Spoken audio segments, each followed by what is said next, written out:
Uma oração especial pela Rosa, pela mãe da Renata, que não é o Fêmur, é a Anca, pela Helena, que está se recuperando, mas também que nós tenhamos em mente assim, por exemplo, assim, sabemos que a Elvira está grávida, que nós estejamos em oração para que seja uma gravidez tranquila. Sabemos que a esposa do pastor Geixo também está grávida, que estejamos em oração também por ela.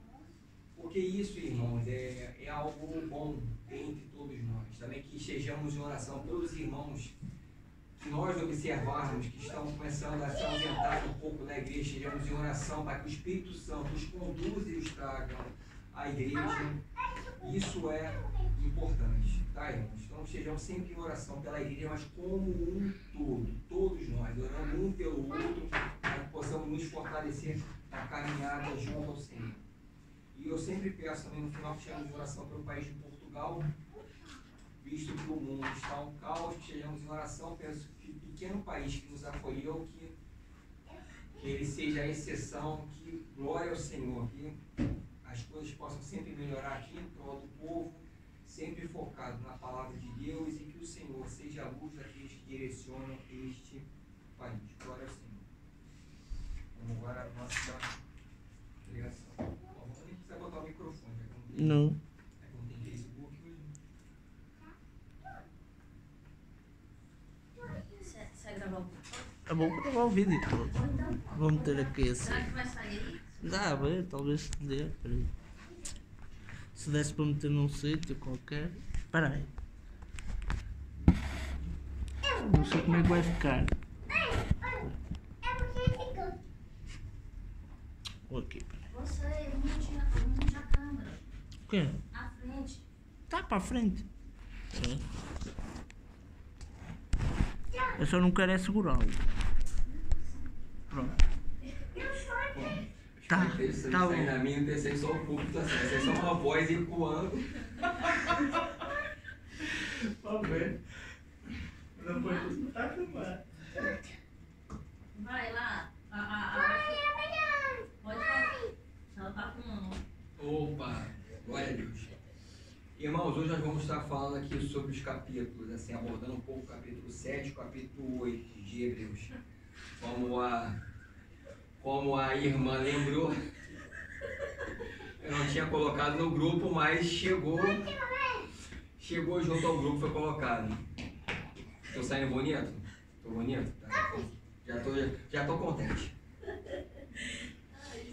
E essa carta que Paulo escreveu aos Hebreus é algo muito importante, porque se nós fizermos uma similaridade entre o problema que o povo hebreu passava e o que nós também passamos, não converge para a mesma coisa, mas há muita similaridade. Por quê?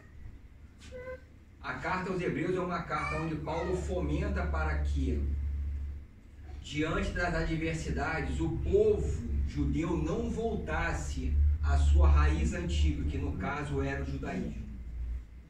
E aqui, o que nós temos hoje em dia, o que seria o quê? Nós somos confrontados com a palavra do Senhor com qual intuito? Com o intuito de nós não voltarmos à nossa essência carnal. Nós temos, irmãos, a necessidade de progredirmos no nosso andar junto ao Senhor. Nós temos a necessidade de cada dia mais nós fazermos exatamente aquilo que o Senhor fez.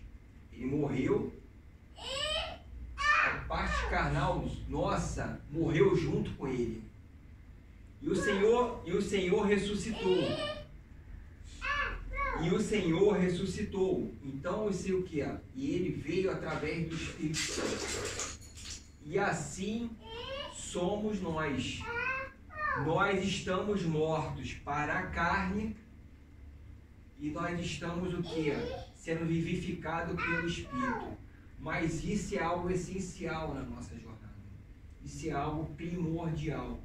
Porque a nossa essência, a nossa raiz já nos puxa para que nós continuemos sempre buscando aquilo que vem da carne. Isso é a essência nossa. Por isso que é um combate, por isso que nós temos que, assim como Paulo adverte aos hebreus que eles não voltem à sua essência, que eles tinham antes da revelação do Senhor, que nós não façamos a mesma coisa. Então vamos ler lá, quando começou aqui. O título do culto da reunião de hoje é Junto no Caminho. Aí nós vamos aqui, Hebreus 7, os versículos 1, 3 e 6. Porque este Melquisedeque, que era rei de Salém, sacerdote do Deus Altíssimo, e que saiu ao encontro de Abraão quando ele regressava da matança dos reis, e o abençoou. Sem pai, sem mãe, sem genealogia, não tendo princípio de dias, nem fim de vida, mas sendo feito semelhante ao Filho de Deus, permanece sacerdote para sempre. Mas aquele cuja genealogia não é contada entre eles, tomou dízimos de Abraão e abençoou o que tinha as promessas. E se nós pegarmos lá em Gênesis a mesma referência, está em Gênesis 14, os versículos 18 a 20. E Melquisedeque, rei de Salém, trouxe pão e vinho, e era este sacerdote do Deus Altíssimo.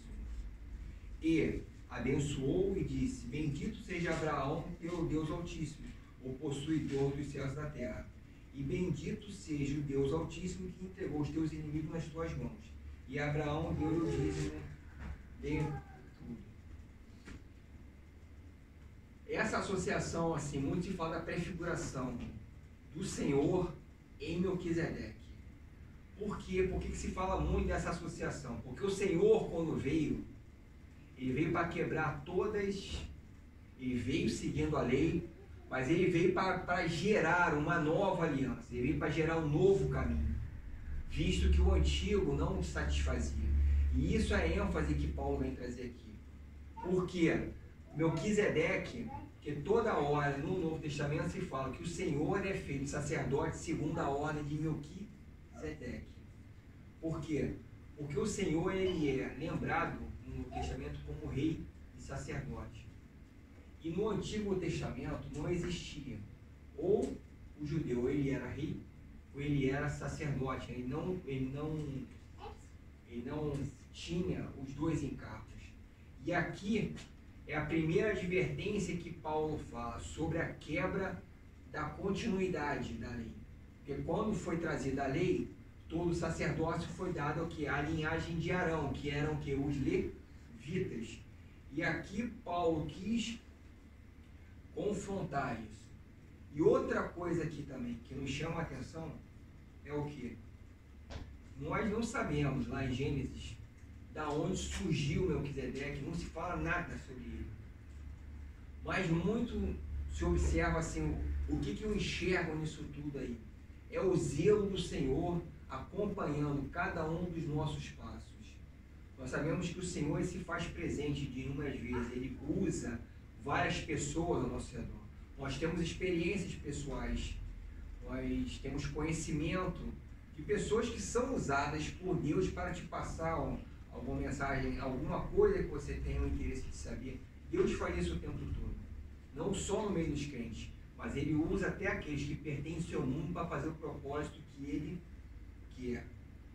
O que nós enxergamos aqui? Abraão era o começo, ele era o começo de toda a obra, certo? O povo hebreu surgiu através dele, que veio Abraão, veio Isaac, de Isaac veio Jacó, e de Jacó houve as 12 tribos.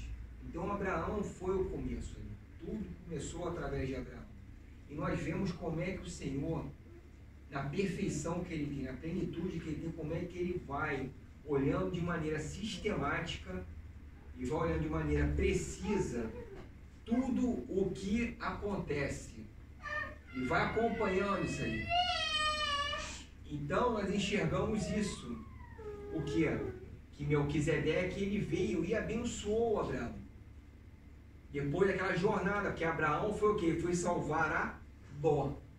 Ló tinha sido levado, preso. Abraão pegou muito menos homens do que aquele exército tinha, mas ele derrotou a todos, porque a mão do Senhor se fez presente. E é assim, irmãos, conosco até hoje. Até hoje é assim. as vitórias que nós temos em nossas vidas é o Senhor abrindo portas. Nós não podemos ter a arrogância de achar que nós é que estamos fazendo isso. Nós não. Nós somos um instrumento na mão de Deus. Nós estamos aqui o quê? Para ler o Evangelho, buscar a palavra de Deus, andar conforme a vontade dEle. Mas é Ele que vai abrindo portas diante de nós. Nós vamos caminhando aquilo mediante a vontade dEle. E esse é um exemplo clássico. Quando Abraão ele parte para uma batalha, para confrontar reis, eu não lembro exatamente, mas ele tinha muitos poucos soldados, acho que era por volta de 300 e pouco, eu não estou lembrado exatamente, mas posso averiguar isso. E ele venceu. É assim que são, irmãos, na nossa jornada, nós vemos que no começo ao final da Bíblia, tudo é sempre através da mão de Deus. Quando o Senhor estende a sua misericórdia, como foi o quê? Um povo altamente cruel, que era o povo o quê? O povo assírio. Mas Deus mandou o que? Jonas ir lá. Foi lá, ele foi e pregou. O povo se arrependeu, Deus não derramou da sua ira. Deus teve que misericórdia. Mas o ao contrário também, quando o povo judeu se afastou de Deus, o Senhor usou os outros exércitos para atacar Jerusalém. Então nós vemos nisso aquilo que nós sempre falamos. Mas nós temos que ter realmente a noção disso. Tudo na nossa vida e nesse mundo caótico do jeito que está nas mãos de Deus. E é assim que nós temos, mediante a visão disso, saber que o mundo está cada vez mais fora de controle, cada vez pior. Mas nós estamos enxergando o quê? Que o Senhor veio, nos chamou, e através do chamado dele, nós estamos aqui diante dele. Então que nós possamos nutrir isso, nós possamos nos alimentar disso e permanecermos junto a ele. Nós não podemos deixar que coisas materiais desse mundo que nós não vamos levar para a eternidade possam nos seduzir e nos afastar do eterno. Nós não podemos deixar que isso aconteça conosco. Por isso, vou falar que é uma tarefa fácil? Não é. Porque nós vivemos cercados por aqueles que pertencem ao mundo. Nós vemos as coisas acontecendo ao nosso redor. Mas quando as coisas diante de nós ficarem assim, nos entristecerem, nós vemos questionarmos o porquê de tudo isso, que nós estamos sendo privados diante do mundo, busque o Senhor, ore a Ele, busque a paz dEle. E lembre-se sempre, irmãos, de uma coisa que eu tenho dentro de mim. O nosso intuito, irmão, é a eternidade. Por mais que nós passemos por tribulações nessa jornada, o nosso intuito é a jornada. Tanto é que quando o Senhor veio e morreu e ele venceu, e o poder da morte estava nas mãos dele, o que Paulo vislumbrou isso? O que Paulo verbalizou? Que morreu o que? Era lucro. Viver é Cristo. Por quê? Porque é o melhor. Você vai para um lugar onde não existe coisas ruins, sentimentos ruins, nada do que possa ser negativo existe lá.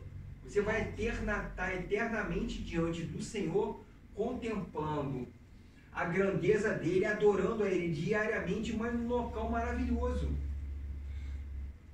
Literalmente é um paraíso. Então é isso que nós temos que ter dentro de nós. A morte, para aqueles que pertencem a este mundo, é o final. O final é o juízo e depois é o lago de fogo. Mas nós não, irmãos.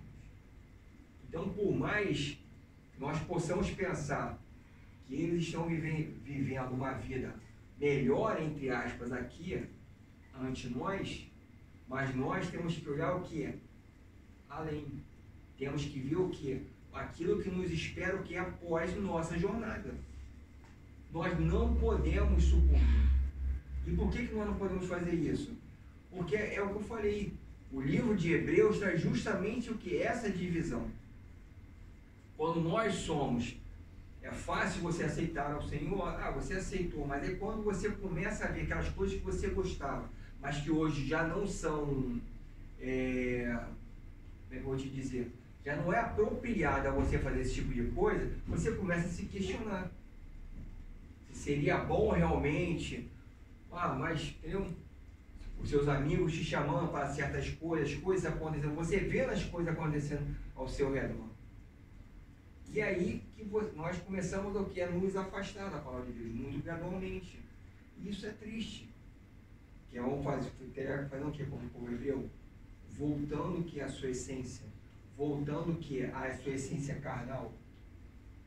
De que serviu todo o esforço que o Senhor fez por você? Ele morrer por você, você ser chamado pelo Espírito Santo para estar diante dele. Você vai fazer o que com isso?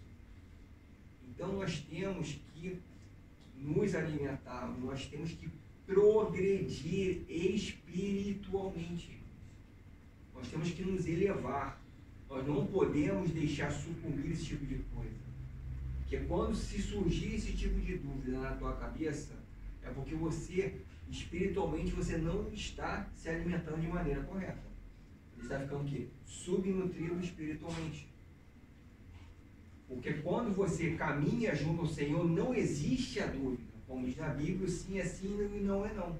A dúvida só surge o quê? Quando você dá espaço para que ela entre dentro de você. Então, nosso trilhar o caminho é algo essencial. Mas andar o caminho junto ao Senhor.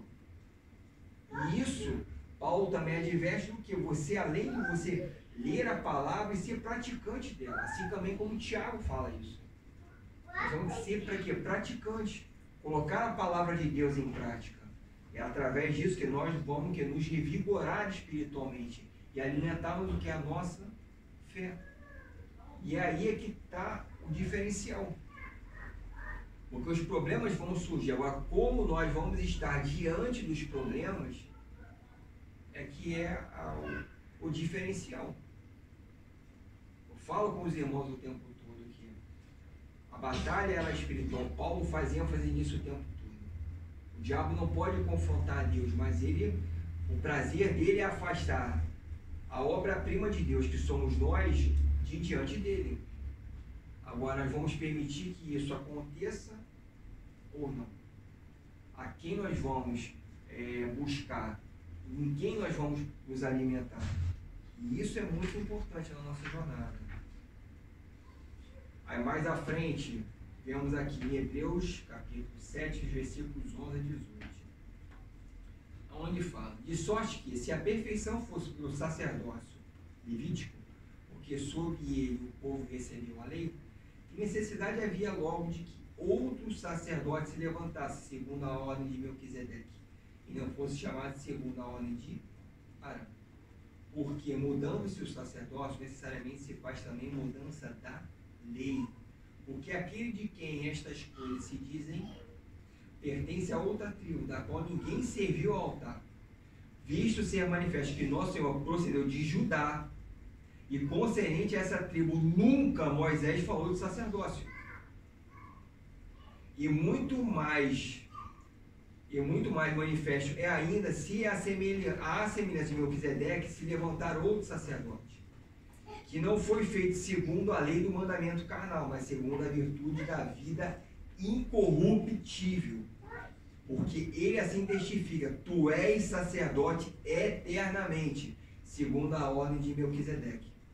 Porque o procedente mandamento é abrogado por causa da sua fraqueza e inutilidade.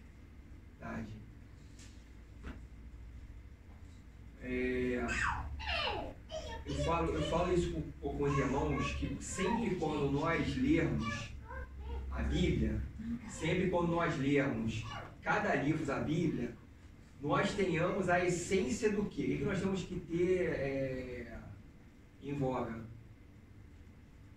Se a Dayana quiser, eu posso pegar o microfone, ficar mais fácil para ela escutar. Eu não faço, eu ligo o microfone e falo.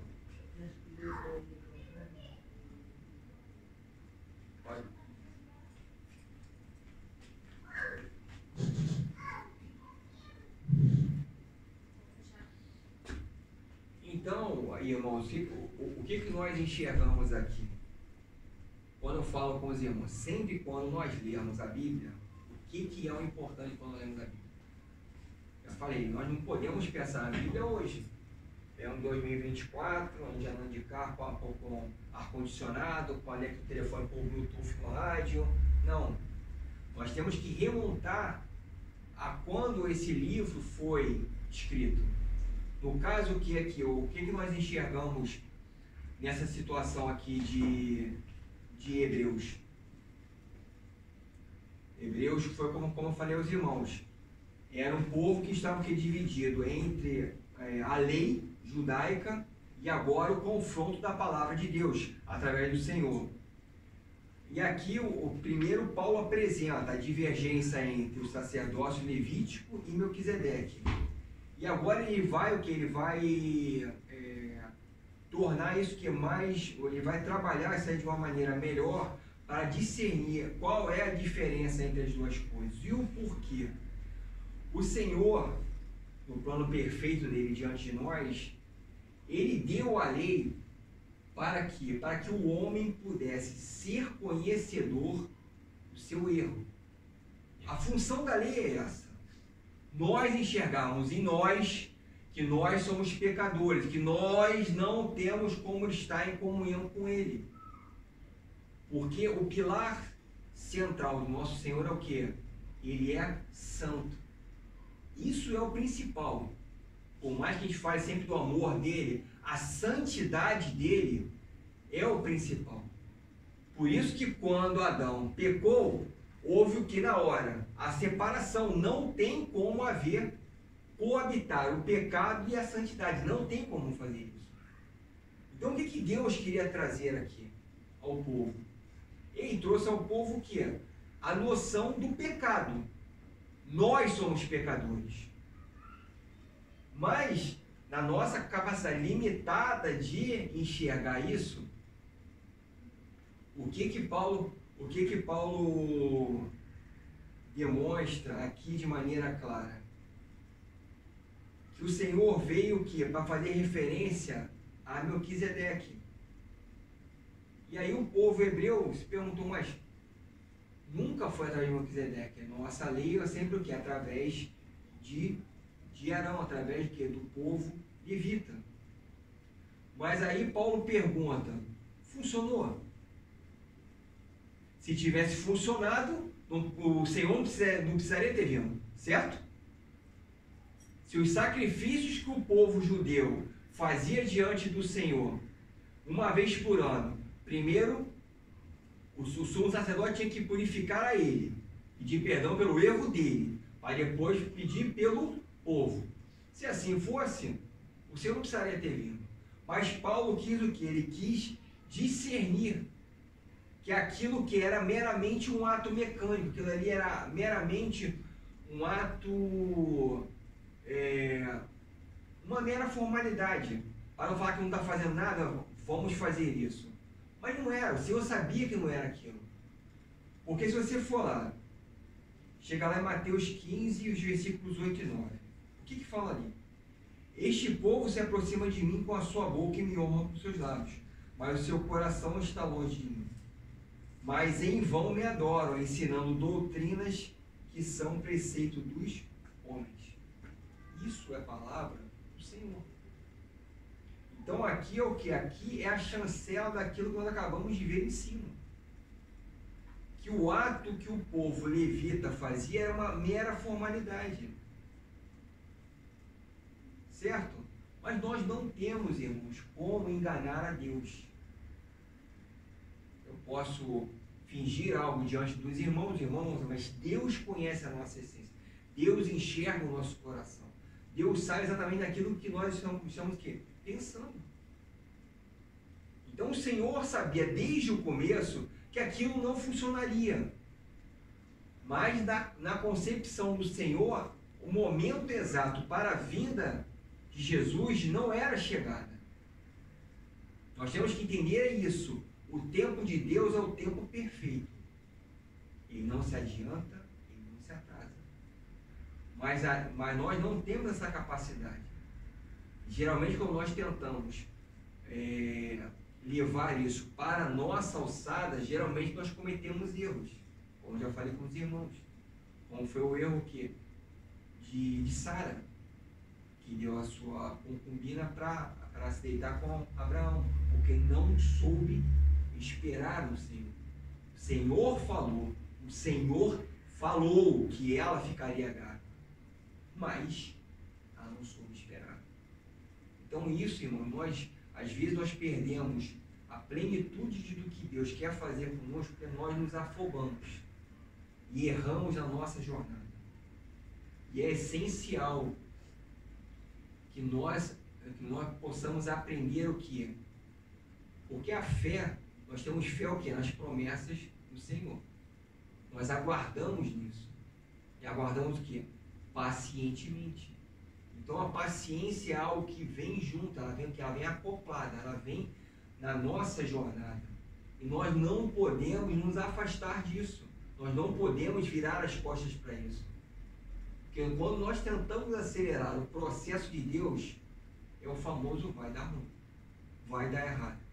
Você não tem como aperfeiçoar algo que o perfeito, o todo-poderoso fez. Tem como você fazer algo melhor que ele? Não. Então por que você vai tentar fazer algo melhor sabendo que vai dar errado? Então é isso que Paulo aqui tenta demonstrar ao povo o seguinte: o que vocês faziam era uma mera formalidade. O Senhor, quando teve aqui no meio, que nem essa passagem de Mateus, ele confronta isso. Nós temos essa capacidade, nós temos essa essência em nós. Muito. Eu já falei com os irmãos, nós não podemos fazer o vir à igreja vira um ato de formalidade. Como ir trabalhar, como ir levar filho à escola, como ir ao supermercado, como ir consertar. Não, irmãos. Isso você não pode permitir que isso aconteça contigo. Esse é o momento que você tem que chegar naquela porta e se desnudar, ficar nu. Não literalmente, obviamente. Mas você vai o quê? Você vai se despir de tudo aquilo que te afasta de Deus. E você vai vir o quê? Literalmente para adorar ao Senhor. Então quando você entra aqui nessa quarta-feira, que está frio lá fora, muitos, não, vou ficar em casa, está frio, não quero ir. Acontece. Mas nós não podemos nos deixar vencer por isso. O que impede com isso? Deus? Acho que não. Então, quando você entrar pelaquela porta, você tem que chegar ali e pendurar ali fora meus problemas. Prima, pendura ali fora. Quando você entrar aqui, a tua única coisa que vai vir na tua cabeça é o quê? Eu vim para adorar ao Senhor. Porque essa tem que ser a essência nossa. Adorar a Ele. Porque se nós enxergarmos tudo que está diante de nós, todas essas problemáticas, isso com Ele nos ajudando, imagine se você virar as costas para o Senhor. Como é que vai ficar a tua vida? Em caos. Você vai querer que isso aconteça? Não. Então não faça isso, irmãos. Faça a sua parte. Venha à igreja para adorá-lo. É isso. Isso é o viver em comunhão. Isso é o que? É buscar o relacionamento. Porque é isso que o Senhor quer de nós. Que se ele só quisesse colocar como Deus, ele poderia? Poderia. Mas ele fez isso não. Como é que a gente sabe disso? Ele criou Adão, ele fez o quê? Ele descia para conversar com Adão. Você imaginou a bênção que é essa conversar com Deus? Glória ao Senhor. Maravilhoso. Não tem a Google no mundo que saiba tanto que nem o Senhor. Imagina estar do lado dele, podendo conversar com ele diariamente.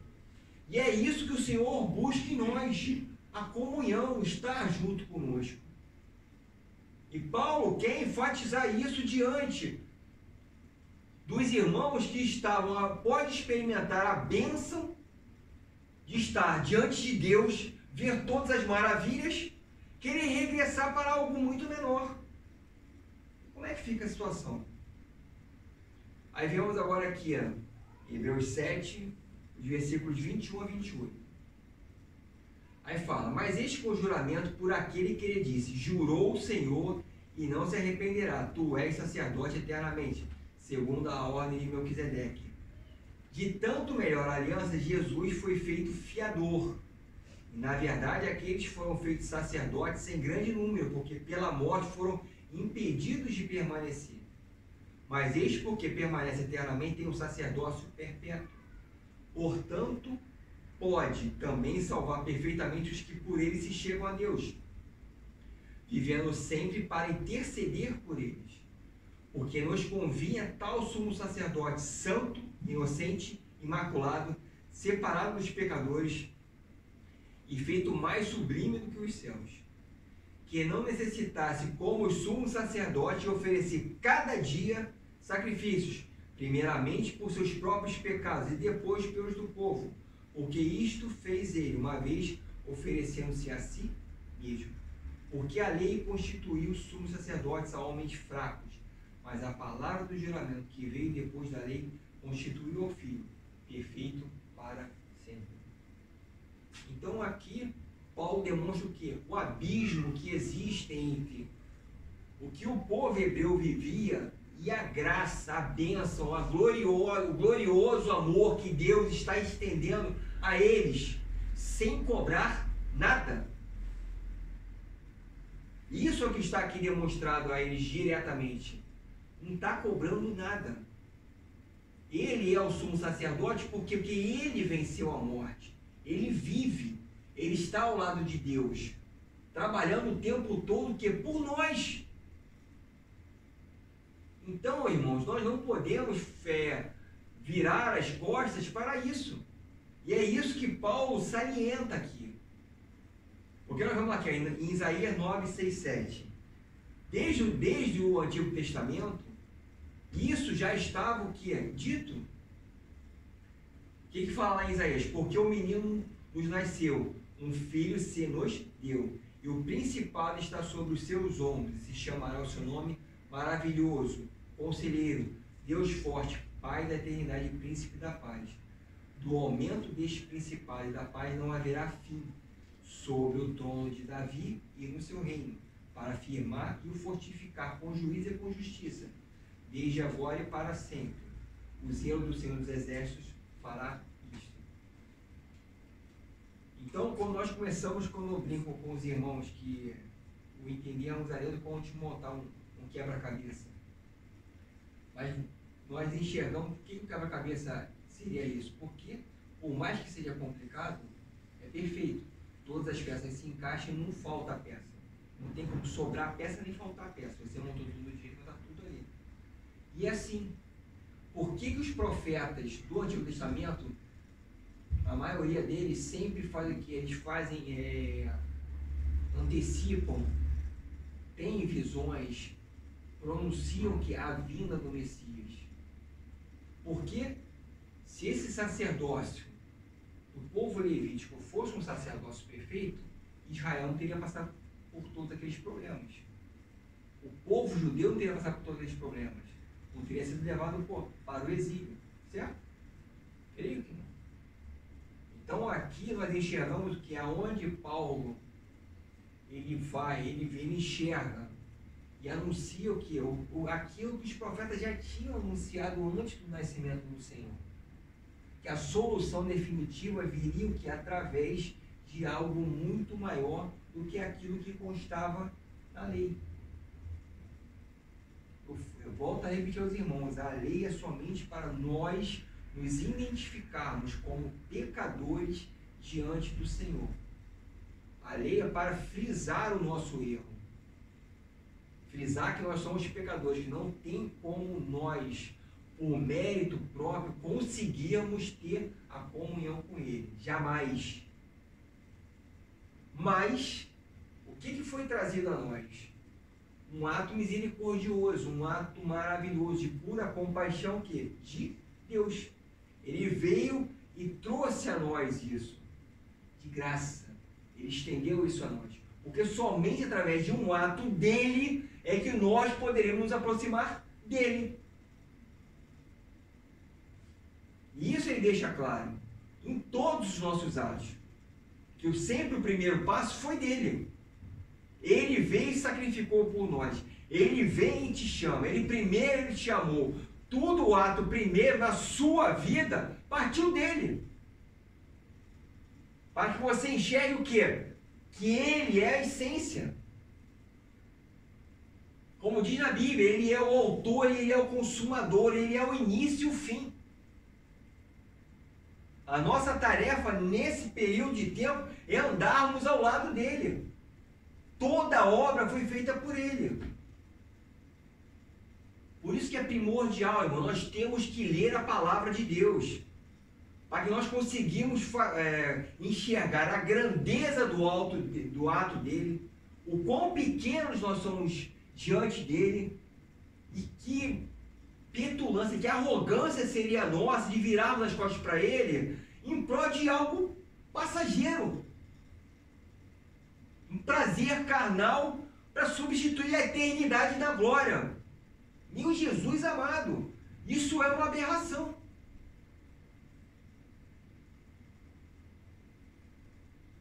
Então, toda vez que você se confrontar com problemas, com tentações, coisas que você sabe que a sua essência carnal está te puxando, pense em Deus, no ato que Ele fez por você. Não dê vazão a isso. O diabo está ao nosso derredor toda hora batendo na tecla. Ele quer uma brecha em você. Ele vai buscar isso de maneira que é incessante em você. Agora compete a você refutar isso. Ele sabe que não é fácil. Nós vivemos o quê? No meio do povo, que não pertence o quê? A ele.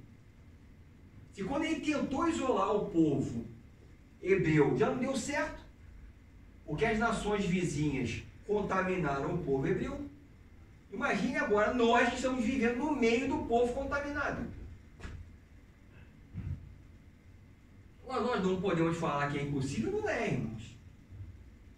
Isso é uma decisão. Sempre o que? Clamando pelo auxílio do Espírito Santo. Sozinho você não consegue. Isso é fato. Isso é fato. É você rogar, clamar, implorar ao Espírito Santo para estar diariamente ao seu lado, refutando todo o mal, tudo aquilo que tentar te desviar do caminho do Senhor, você pede, implora, ora com veemência ao Espírito Santo, para que ele possa refutar isso de diante de você. Não sucumba diante desses problemas. Não faça isso, irmãos. E para finalizar aqui, um trecho do capítulo 8 de Hebreus aqui, versículos 10 a 12, onde Paulo finaliza assim, mostrando que porque esta é a aliança que depois daqueles dias farei com a casa de Israel, diz o Senhor. Porei as minhas leis no seu entendimento, e em seu coração as escreverei, e eu lhes serei por Deus, e eles me serão por povo. E não ensinará cada um a seu próximo, nem cada um a seu irmão, dizendo, conhece o Senhor, porque todos me conhecerão, desde o menor deles até ao maior, porque serei misericordioso para com suas iniquidades, e de seus pecados e suas prevaricações não me lembrarei mais. Aqui, irmão, nós vemos que é a consumação daquilo que o Senhor, o propósito que o Senhor tem. O povo hebreu é o povo que é o povo escolhido dele, onde ele começou toda a jornada para, através de Abraão, ele alcançar o que? A todas as nações. Esse foi a semente plantada para atingir a todos. E o povo hebreu foi aquele povo que veio através de Abraão. Então o Senhor, ele tem um elo, ele tem um laço especial. Tanto é que na jornada dele aqui na terra, no ministério dele, que ele passou aqui por mais de 3 anos, ele buscou que é o povo judeu. E queria que o povo judeu se rendesse a ele. Porque este é o projeto. Essa é a finalidade do que nós contemplemos e olhemos para o Senhor e não precisamos mais, como eles faziam,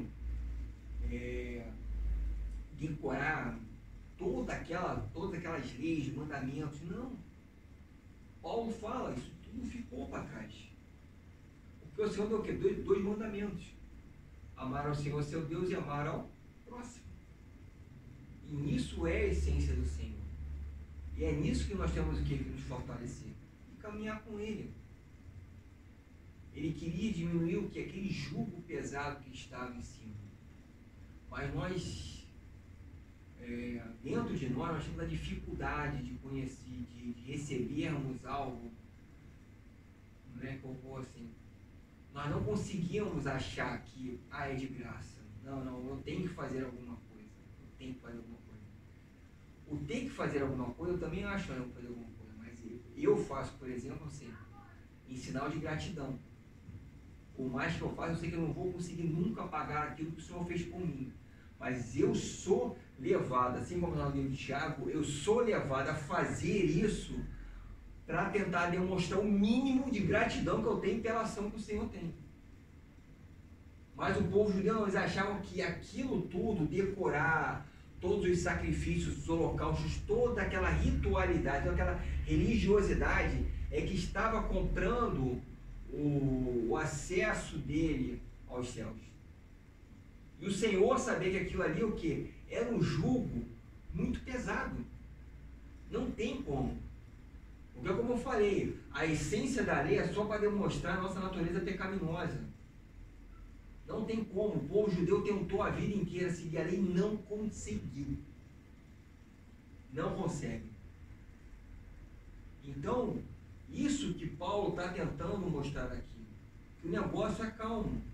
Porque todos, que a partir do momento que você se rende ao Senhor, que você está na obra, você está caminhando com Ele, você vai falar disso o tempo todo.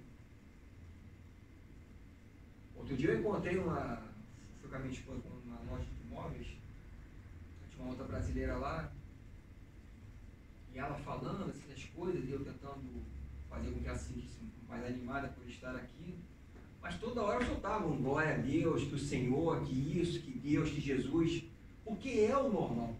Você começa a verbalizar isso o tempo todo.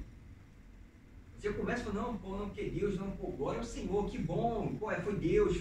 Então é isso, nós estamos enaltecendo que é a obra dele em nós. Então aqui Paulo tenta fazer o quê? Que essa aliança agora, feita dessa nova maneira, através do Senhor, é algo maravilhoso, totalmente diferente daquele jugo pesado que eles estavam tentando carregar, e eles não conseguiam. Aí Paulo fala que vocês vão voltar para aqui. Se até hoje eles não conseguiram ser executores da lei na perfeição, então vão voltar o quê? Para continuar errando? Não. Permanece junto ao Senhor.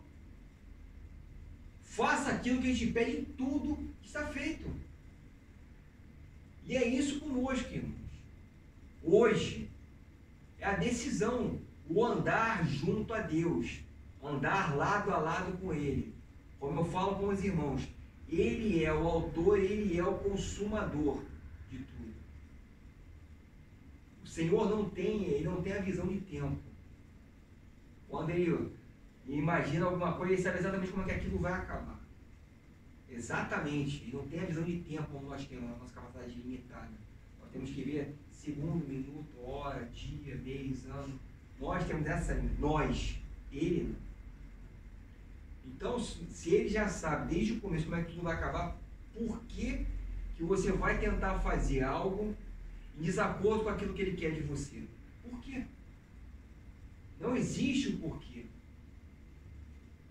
E Paulo aqui, quando Paulo, ele em todas as suas epístolas, ele tenta alertar as igrejas, ele fica o quê? Entristecido. Porque é triste você ver um presente tão lindo que é te dado de graça, e você tem a capacidade de pensar em rejeitar esse presente. Como é que fica essa situação? Isso é triste. Assim como o Senhor fez o quê? Quando Ele olhou para Jerusalém? Chorar. Ele estava ali pronto para salvar a todos. Mas não adianta. Hoje, quem manda é o diabo. Manda entre aspas. Assim Deus concedeu para que ele comandasse. E isso é notório. Meu filho veio me perguntar, meu filho é muito curioso, eu estou tentando puxar ele aqui para a casa do Senhor. Mas é notório, porque se Se o amor de Deus se fizesse presente no mundo não estaria esse caos, estaria. Então nós vemos exatamente quem comanda este mundo, quem é aquele que está à frente de tudo aqui. E cada vez mais. A minha esposa até me comentou rapidinho aqui, para finalizar com os irmãos, num episódio que teve num voo, uma mãe que foi pedir para a moça que estava na janela para dar local para o filho dela. Eu sei que a mulher falou que não. Aí uma outra pessoa filmou isso gerou um problema dentro do voo. Eu sei que hoje em dia a mãe da criança, ela não pode falar onde ela mora, tem que andar escondida, está sob perigo, está cheia de medo. Olha o ponto aonde nós chegamos. Então, quando eu brinco que as redes sociais também têm seus lados bons, tem, né? Podemos transmitir a reunião pela internet, é uma benção. Mas muito do que se fomenta nas redes sociais, o diabo bate palma.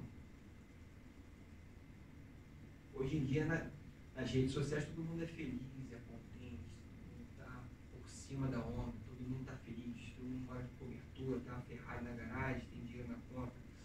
Hoje em dia é só assim. Todo mundo tenta transparecer algo que na verdade não é. Hoje ninguém consegue mais ir na rua, você tem que tirar uma foto para ter que estar publicando em alguma coisa. Isso é engraçado. Então as pessoas estão cada vez mais infiltradas nesse mundo. O mundo está caminhando para o precipício. E nós temos que acordar a nós e aqueles que estão ao nosso redor. Então nós temos que fomentar isso no mundo. Através do que? De toda hora nós estamos verbalizando a palavra de Deus, fazendo menção a Ele. Toda hora. Quando alguém fala alguma coisa, vai falar com glória ao Senhor. Foi Ele que te providenciou isso. Foi Ele que te concedeu isso daí. Nós temos que confrontar o mundo. O mundo tem que ser confrontado com a palavra de Deus. Podem te chamar de louco, de sei lá, de qualquer coisa, entendeu? Pode até te falar a palavra de baixo calão, te xingar, mas esteja certo que o Senhor vai aprovar a sua conduta. Nós temos que confrontar. Assim como Paulo. Paulo, quando foi para Jerusalém, ele sabia que ia ser preso. Ele sabia disso, mas ele foi conduzido para isso. E ele foi o quê? Tranquilo. E assim temos que ser nós. Por pior que sejam as mazelas e os problemas que vêm em decorrência disso, nós não podemos virar as costas para o Senhor.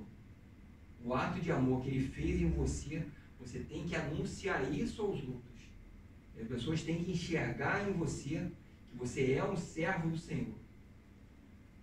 Tá bom, irmãos? Então façam isso, alimentem-se espiritualmente, fortaleçam a você e daí em diante sejam sempre um semeador da palavra de Deus.